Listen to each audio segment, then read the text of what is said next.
케이스 판례 9. 채무자의 상속폭이 채권자는 구제될까라고 하는 내용을 가지고 한번 보도록 하죠. 채권자에게 돈을 빌려간 채무자가 이후 사업 실패 등으로 자력이 없어져 그 채무자로부터 돈을 회수하지 못하고 있었다. 그런데 그 채무자가 부모님으로부터 부동산을 상속받게 됐다. 채무자가 곧 상속받을 부동산에 대해 집행하면 대여금을 회수할 수 있어 채권자는 다행이라 생각하고 있었다. 그런데 갑자기 채무자가 상속을 포기하고 부동산을 받지 않겠다고 했다. 채권자가 구제받을 수 있는 방법이 있을까? 대법원 2011년도 6월 9일 판결 선고 내용이에요. 오케이? 그러니까 여러분들께서 이런 내용 부분들에 대한 거를 잘 보시게 되면 여기 답이 나와 있어요. 자, 결과적으로 A가 B에 대한 거를 가지고선 대여금 채권을 가지고 있어. 오케이? A는 B에 대해서 대여금 채권을 가지고 있어. 그런데 B가 결국 갚을 능력이 없어. 그런데 그의 어머니가 돌아가셨어. 그러니까 B의 어머니가 돌아가신 형태가 되는. 그러니까 C로부터 B가 받을 거라고 생각을 해가지고서 이제 A는 채권을 갖다가 이제 행사하려고 했었는데 막상 보니까 B가 어떻게 되는가? B가 상속을 포기해버린 형태가 되는 거야. 나 받지 않겠다. 이렇게 돼버리는 거야. 그러니까 A의 입장에서는 뭐 이거는 사회행위 아니냐? 이 나오는 형태가 되는 거야. 오케이. 그래서 여기에 145페이지 중간 왼쪽 첫 번째 블록 보게 되게 되면 사회행위 취소에 대한 거를 가지고 하는 거야. 관련 조문 부분들에 대한 거는 그 145페이지 중간에 있는 민법 제406조 채권자 취소권 부분들에 대한 걸 해서 사회행위니까 이거는 부분들은 취소해 달라라고 하는 형태가 되는 거야. 오케이? 그런데 결과적인 부분들에 대한 거를 가지고선 보게 되게 되면 얘가 재산권 부분들에 대한 거를 가지고선 이런 부분들을 다 포기하는 형태가 되는 거야. 그러니까 인적 결단을 해서 여기 한번 보게 되면 145페이지 중간에 보게 되면 이런 거죠.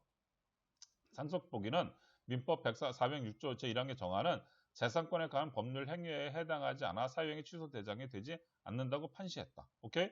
즉 상속 포기는 재산을 얼마든지 더 받느냐 마느냐의 문제가 아니라 상속인이냐 아니냐 되느냐의 결정 문제로 사실상 재산권에 영향을 미치기는 하나 최소한의 법률적으로 재산권 문제가 아니라는 부분들에 대한 거죠. 오케이? 결국 채권자로서는 자신의 돈을 갖고 있지 않는 채무 초과 상태인 채무자가 상속을 받게 되게 되면 그 채무자는 민법 1019조의 정한 기한 내에 적법 절차를 거쳐 상속세를 포기한다면 채권자 취소권을 행사할 수 없게 된다.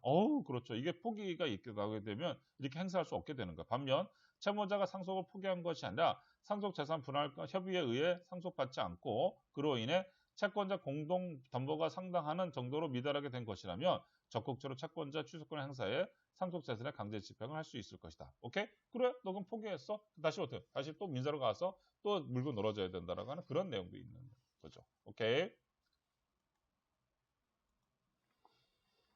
자, 판례 10.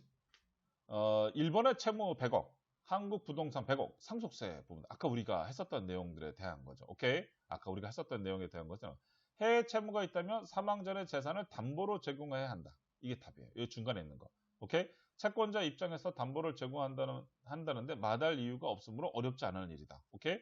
이 내용을 여러분들이 다 읽어보시게 되게 되면 결과적인 거는 일본에 있어서 이분이 피상속인 일본에서 회사를 운영하셨던 분이야. 오케이?